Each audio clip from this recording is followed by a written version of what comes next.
Hello and welcome back to the Cozy Stead. Today I want to talk to you about how to make whipped tallow balm. Now, tallow balm is all the rage in natural skincare these days. It is basically rendered beef fat that is combined with oils and essential oils, and it creates a wonderful body butter.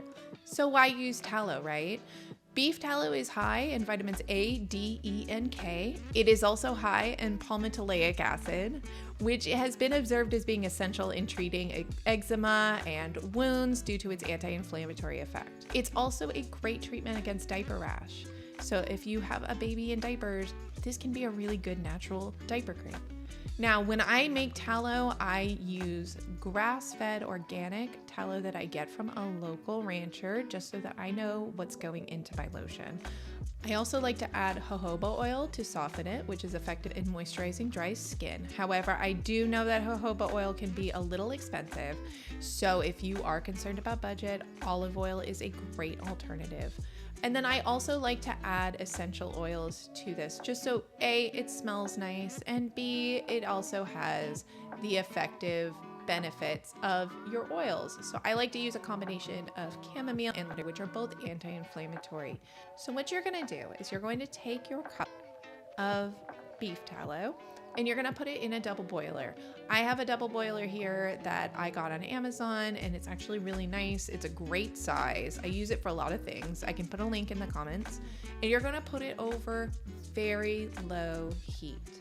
You want your beef tallow to just melt. Once that is melted, you're going to add your jojoba or olive oil, and you're gonna take it off the heat. Once it's off the heat, you're gonna start adding your essential oils. And I went ahead and just put them in the mixing bowl. Now I use 48 drops of essential oil per cup of beef tallow for an adult or a child. And then it's recommended that you use 12 drops of essential oil if you're making balm for an infant. Once your essential oils are in the container, you pour in your balm and you let it cool until it is room temperature. Now, if you were making regular balm, where it's more like a salve, you would just put it in a glass container, let it get to room temperature and let it go. But we're gonna go this extra step, and so we've put it into this mixing bowl. And then I'm going to take a hand mixer. You can also use a stand mixer if you want. And I'm going to just whip it. I'm gonna introduce a lot of oxygen to it, which is gonna make it lighter and fluffier and more like a body butter.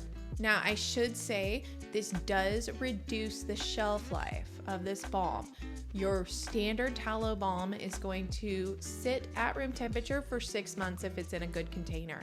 Once you start whipping and adding more oxygen to it, that reduces it to about 3 months. So you're gonna wanna use this within 3 months. That's not really an issue at our house because we use this all the time, but just something to keep in mind.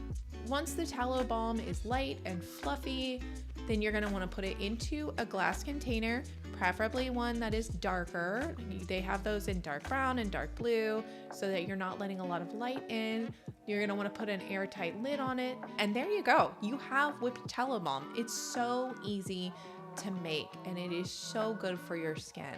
I hope you like this recipe. If you did, throw a like so I feel validated. If you want to see more videos about recipes and DIY and talking about my garden and talking about the cozy games I'm playing, hit the subscribe, and I'll see you next time. Okay, bye.